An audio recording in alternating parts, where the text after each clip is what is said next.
people here. So it's an interesting dynamic for sure. Right. And so that's one of the big motivations for starting the Lasting Supper, right? Was not just for other people, but really for yourself as well. Oh, absolutely. Yeah. And so there's some Lasting Supper, we call them TLSers for short, but locally, and we love to get together, and there's others that meet up in different cities and so on, and just a really cool bunch. And I'd love to see it happen in local places, and I'm sure it is.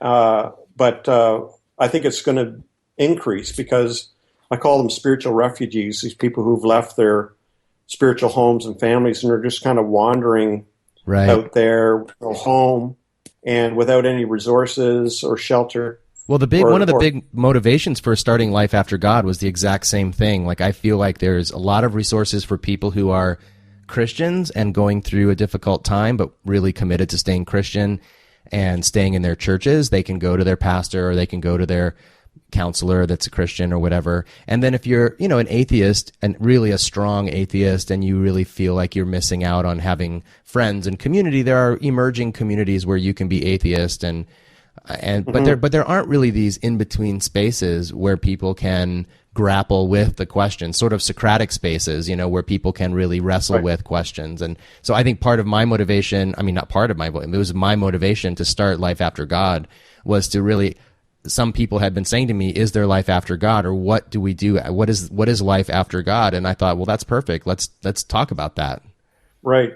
Yeah, and so I agree. And I've said that before too. When you're in, but when you're out, you're really out. Right. There's no resources at all, and so that's what I wanted to try to do, is to start providing resources for people to supply themselves with whatever it takes to get wherever they want to go, wherever they need to go. It could be back into belief, back into the church, or it could be heading towards an atheistic position, or wherever you feel you need to go. I want to provide the resources for that. Right, exactly. And that's why I call it spiritual independence. But I totally agree. And I think it's cool what you're doing and what other people are doing. Yeah.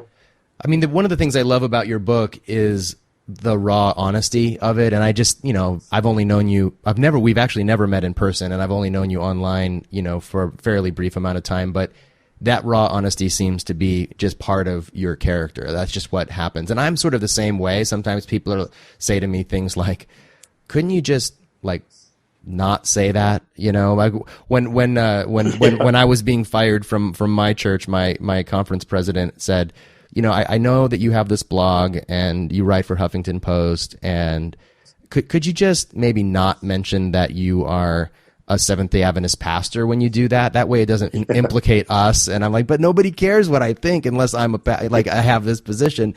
So it's kind of funny. And I do just sort of, even doing Year Without God was sort of me just going, hey guys, this is where I'm at, and then when people reacted really strongly to it, I was like, oh, is that not normal? I guess not everybody's doing this, I guess. But no, that's why I call myself the Naked Pastor. It means me just bearing myself, right? It's totally PG, right? It's just me bearing my soul, or bearing my life, and being vulnerable and honest with my journey. Well, and Brene Brown talks about that. Brene Brown talks about that, how winsome vulnerability is, and one of the things that she says that I come back to over and over again is how much we admire vulnerability in others and how much we fear it in ourselves.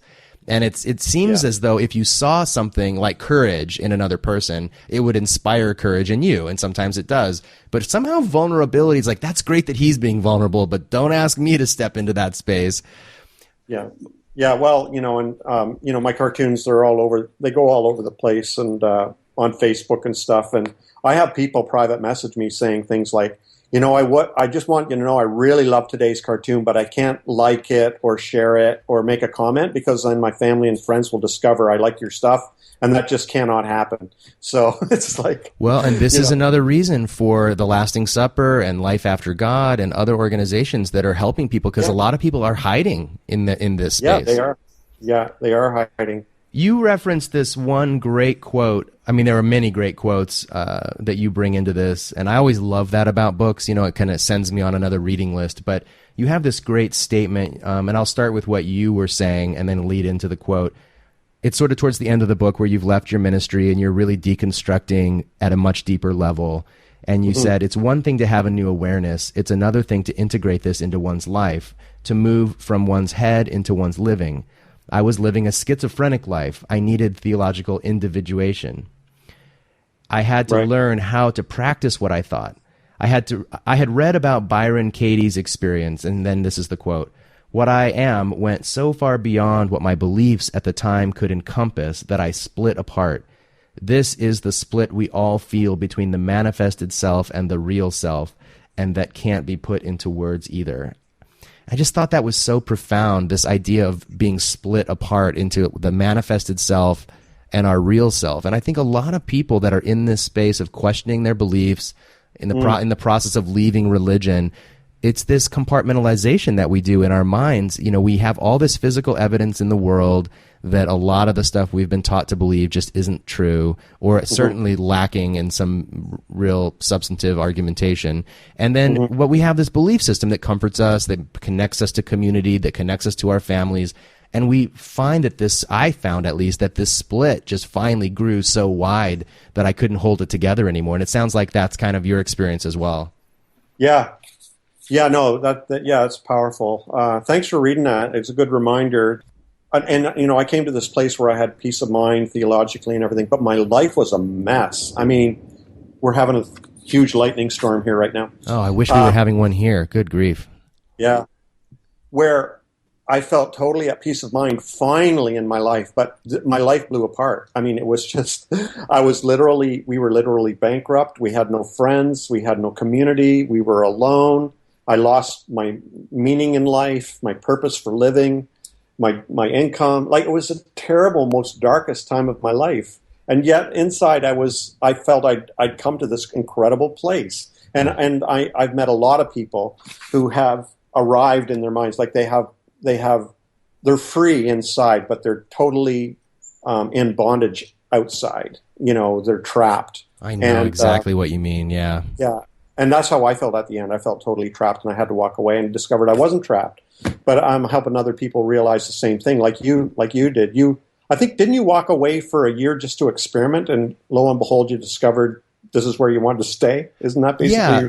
I mean, I walked away from. I mean, I was asked to resign from my position in the church in 2013 March, and for 9 months I kind of was church shopping and looking for a job. I love too, by the way, how you talk about, you know, when you have the one job that is the most meaningful one in the entire universe, the idea of finding a job is so banal. You know, it's like anything else that you could do, even like working for, you know, the Cancer Society or some really altruistic thing is still kind of not quite as good as working for the king of the universe, you know? So it's definitely a downgrade, you know?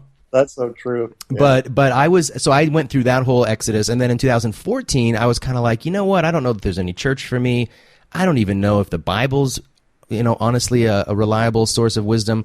And frankly, I don't even know if there's a God. So let me take a year and just see if the claims of Christianity hold up to the scrutiny of atheists, and let me go meet some atheists and hang out with them and see if they're miserable nihilists like I've heard, or whether they're like happy, productive people. And at the end of the year, I was like, you know, for me, the way to resolve the tension that we were talking about earlier was not to stop asking questions, but to settle on the idea that the things that I most need to know to be happy and fulfilled in my life are right here in front of me, accessible by my five senses, emotionally connected with the people that love me and that I love. And then I can pursue these bigger metaphysical questions in my spare time. And in my case, it's a little bit more than just in my spare time, but it's not anymore connected to my well-being. Do you know what I mean? Like, it's not like these questions of, like, someone was just debating me on Twitter right before I got on the phone with you about, you know, something can't come from nothing, so there had to be a creator, all this stuff. And my final response to him was like, honestly, I got to go talk to my friend right now. I don't know. Like, it doesn't matter. You know, it just doesn't matter anymore unless you're a cosmologist. Then it really matters because that's your job to figure it out. But I'm not a cosmologist, you know, and the things that make me happy in life have nothing to do with whether the Big Bang happened out of nothing or whether there was a being that push the button and it happened, or whether there's a multiverse and one universe gave birth to another. It's a very interesting conversation, and I will attend lectures until my dying day about that stuff. But it no longer means that my personhood or my identity is somehow affected by the answer that I come up with, and that's liberation. Yeah, you're not going to die on that hill, right? No. Like I would have, but... Yeah, I will die on the hill of morality and ethics and that kind of stuff, That stuff matters. Well, didn't Aristotle say something that philosophy is the product of leisure? And I think that's really true. Oh, yeah.